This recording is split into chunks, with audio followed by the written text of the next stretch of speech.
Hello, good morning. Thank you. This was the thing I was looking for. Amazing. Good morning, good morning. Thank you for a little bit of movement, but I want to encourage a little bit more of movement or interaction just to see are we on the same page. So if you hear me, please clap once. Bravo. If you have had breakfast, raise your arm. Amazing. Some of you didn't.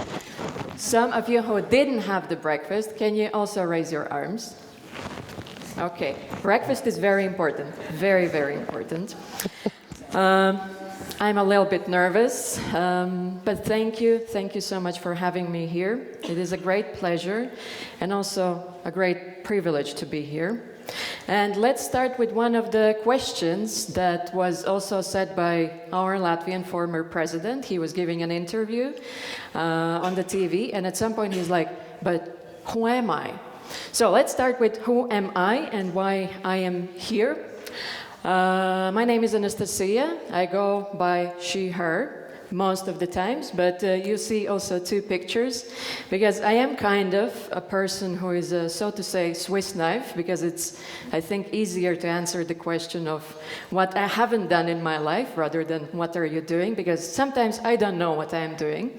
But some of the things that I do, since 2007, I'm into activism. I'm a human rights activist. I am all sorts of activists, actually. I am one of the Riga Pride and Baltic Pride organizers since a couple of years. I'm also a drag performer, and the picture down there that you see, it's my alter ego. His or their name is Vladimir, so if you want to see some more of that, come to me later, we can arrange something. I'm also a co-founder of an organization that works with queer youth and people who do work with queer youth, which is called Active Rainbow. I'm also a youth worker on an everyday basis. I happen to be, actually, since the last autumn, also a part of European Pride Organizers Association board. If you don't know what that is, again, come to me later and I'll let you know.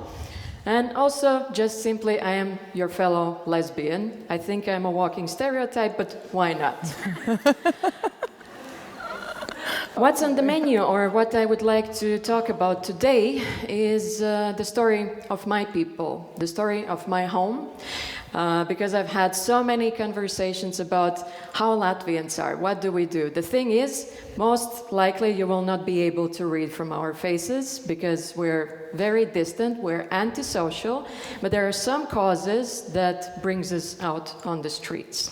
And also, some things are that we also do like to dance and sing, and we're gonna go back to that. And even though Latvia is now, I know, 2,286 kilometers away. Thankfully, I didn't take the car. I didn't spend 26 hours for getting here. Thank you for the privilege of actually flying here. But I also do think that we might have some things in common. So today, shortly about protests in Latvia, and that actually it is possible to get the Latvian on the streets. Some of the recent events, because sometimes we live in this understanding that, okay, things are getting better, but life is full of surprises, and sometimes it goes in circles. And also, I will ask myself a question and ask you a question of, so, why break the silence? Let's go into his, her, and them story and see where we are coming from. Latvia is not a very old country. Actually, it is, but legally, we are quite young. We have been under the Soviet rule for quite many years. But then, you know, you're living in oppression. You're living when you probably cannot speak your own language. You cannot fully live. But then something happens. Something is in the air. And the way to independence started with people who cared about the environment. And then it started to grow bigger and bigger and bigger. And if you remember, we do like to sing and we do like to dance.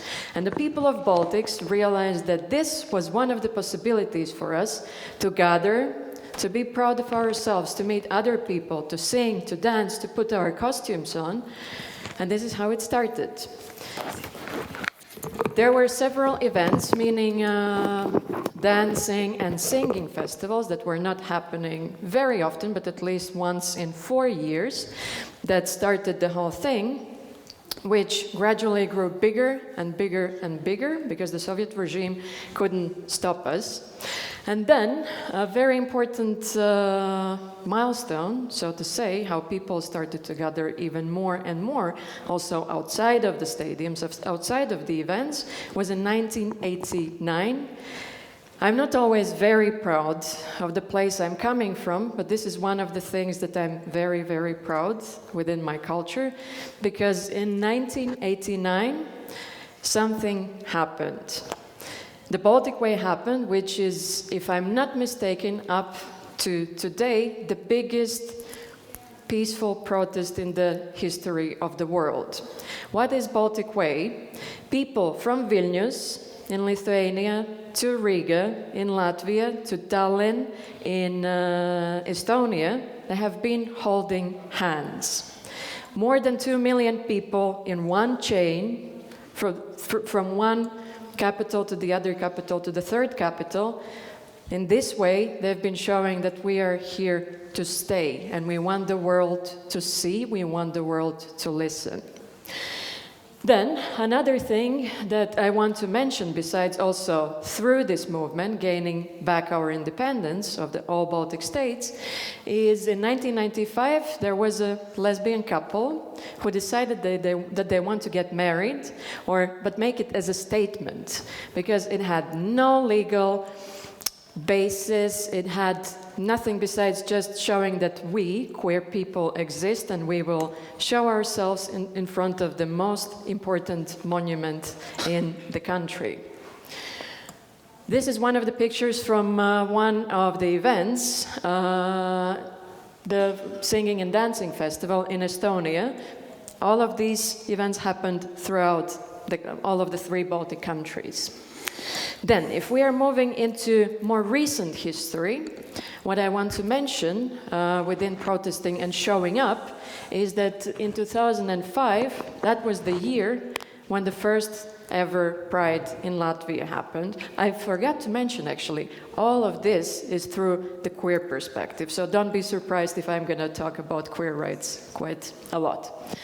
So back in 2005, some people gathered and they decided that this is the time when we want to show up and organize the very first Pride in Riga, which still remains actually the only Pride in Latvia.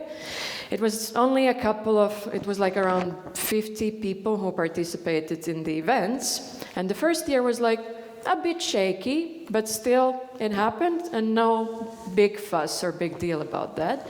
But then 2006 came, which we actually back in Latvia call it the Poop Pride, because there is a reason why do we call it Poop Pride, because literally it turned out into barely 100 of people participating in the Pride events, and thousands of people protesting against the queer community.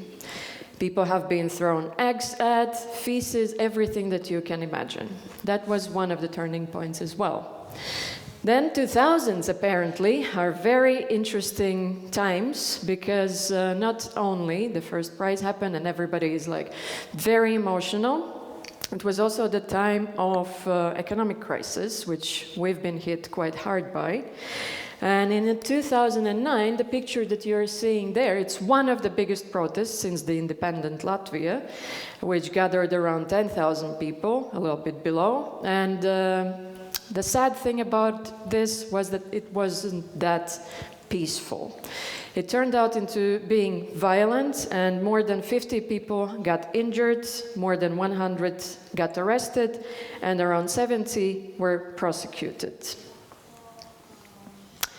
These are some of the moments from Pride back in 2006. So we had everything. We had people throwing things. We had people who have been putting cross on themselves and just laying on the street to stop the march, and many other things. There's also a movie called Homo at LV that is also capturing the moments from that Pride. If we are moving further, one of the facts that I wanted to mention, that in the beginning of 90s and the end of 80s, there were around 80% of inhabitants who have participated in public actions one way or another. But in the beginning of 2000s, it was down to only 13%. So we needed this tipping point, in a way, to get out on the streets when we have this feeling that things are really, really bad. Then we go out, we protest, and we see that we do have a voice, actually. But when things settle down, then we're back into the normal and only maybe discussing things in our kitchen. I believe this is one of the moments when we can relate. I do believe we all discuss things in our kitchens. But one of the ways how civil society wanted to encourage people to become more active is making activism digital, which is why we're getting to 2011, when one of the biggest platforms up to date for collecting the signatures, Mana balss LV, which means myvoice.lv, has been established and has been of great help for many, many initiatives to get them also to the Parliament of Latvia. Then, if we are coming back to Pride, it's 2018 when we had one of the biggest prides ever. We haven't been able up to this day to beat the number of 8,000 people, even though we think we have, but the police is saying like, chill, sit down, it should be around 8,000 people. Then, together with Mana balss LV, we also started the movement of some sort of regulation for the same-sex couples. And let's jump further into the future. We actually managed to get it done, also through several protests in -20, in +20. We've been out there and protesting for a long time enough to actually get the recognition. Which brings me to this picture. These are very, very dear friends of mine. I would never, ever think that I would be in that moment, but through the initiative, through the persistence, I'm happy to say that this is the very first same-sex couple that got to register their relationship in Latvia. You can give it a hand, thank you. Thank you. I'm trying to keep track on time, and I'm hoping I'm doing good. Coming back to the singing and dancing. So, Latvia is squaring up a lot, I would say. And I'm really happy about that, because that gives it a good feeling. And a couple of years ago, which was 2023 maybe, there was something established that really touched my heart and also hearts of many people, because the Riga Queer Choir has been established, along also with the folk group that has also been taking part in Riga Pride March. And what they have been doing, besides just singing, they have been organizing singing protests, just like over 30 years ago. There have been at least 4 different protests in front of the Parliament of Latvia. And that's just the beginning. It's definitely not the end. And another thing that the Queer Choir is doing, in order to get to this big celebration with thousands and thousands of people, where many choirs are showing up, they need to go through different levels of, not exhibitions, but they need to be tested and checked by other people, which is very much challenging all of the people who are leaning towards right, who are very traditional and who are very conservative. And now, moving into nowadays, meaning actually the autumn of last year, because last year was also the anniversary year for Riga Pride. We celebrated 20 years of existence of this event, and it felt that things are going well. Little did we know. Let's go through the timeline. September 2025, and the Pride has just happened, and we're like, okay, let's recover, and things are going to be good. We have this. We have this. No. During the summer, our parliament is also having a summer holiday, and then September school starts and the parliament plenaries start. So what happens? So I think it was probably the second week of September, and then there are 3 different law propositions introduced in the parliament targeting the queer community. One of them criminalizing hormone therapy, second of them regulating participation in LGBT plus events. These 2 are meant for minors. And then they also wanted to raise the tax for books that mention anything in regards to LGBT plus. Wow. Then, moving on, within 1 month, 1.5 months, we also get the Istanbul Convention thing up, because we ratified it together with the same-sex partnerships. And they say, you know what, that was just a mistake. Mind you, this is the same parliament, same members of parliament voting to exit the Istanbul Convention.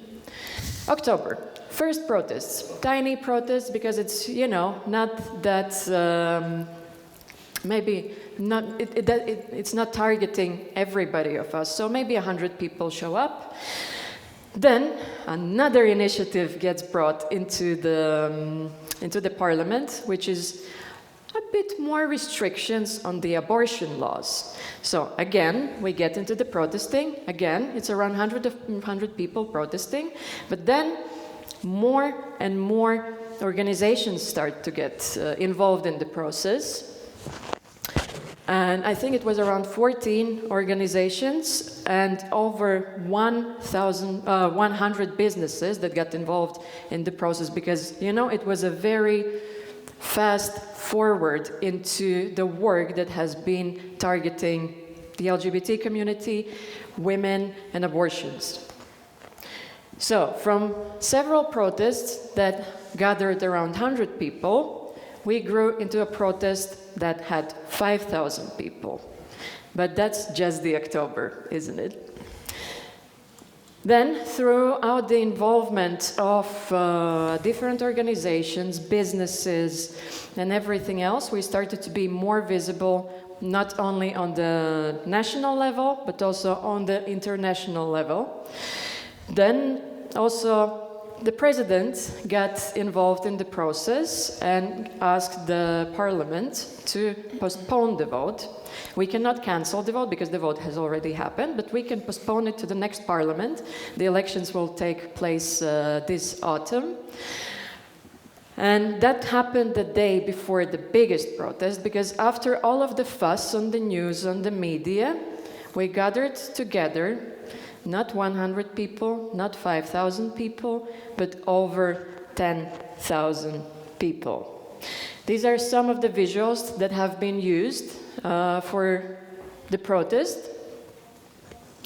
And what is the unique thing, the protest happened not only in Riga. There were over 15 cities that has joined us, from Riga up to Canada, up to Washington. There were thousands and thousands of people who have been supporting us, not only in Latvia, but also beyond. And this is the picture of one of the main squares in the old town, which makes it, if the previous biggest protest was in 2009 with around 10,000 people, this makes it into the biggest protest that we have had in the history of Latvia. So, why break the silence?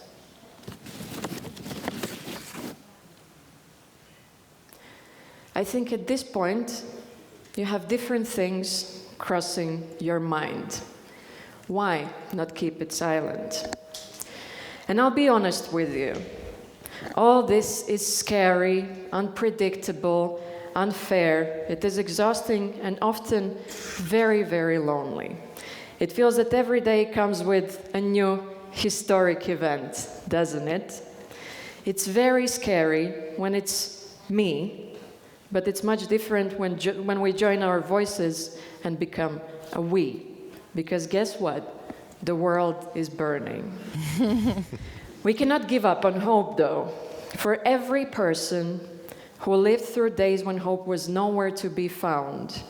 We live in the world where we're being decided for by those who are blinded by their thirst for power, for our bodies, our identities, our rights to express ourselves, and just to exist. We as activists don't have the luxury of having a peace of mind when closing the laptop in the end of the day, celebrating our victories and chilling or moving to fulfill our new KPIs on our personal development plans. We're always watching. We're watching out for yet another politician, diplomat, president, party in power, and turn in international relations to see how that will affect us. Of course, what we are is not only about hardships. I also want to take a moment to celebrate and share my joy for the fact that through lightest days and darkest nights, we are, and we will be brave and magical and creative and beautiful and shining and fierce and loud, and we will be calling out those who want to silence our voices. We are each other's lighthouses. So speak up when it's easier to stay silent. Notice who is missing in the rooms you're in, whose voice is not here, whose story is not told. Move from "I don't mind that you exist" to "your fight is also my fight." Today, choose one concrete way to act, because the darkness wants us tired and alone, but instead we will be joyful and together. So stand beside instead of standing near. Thank you.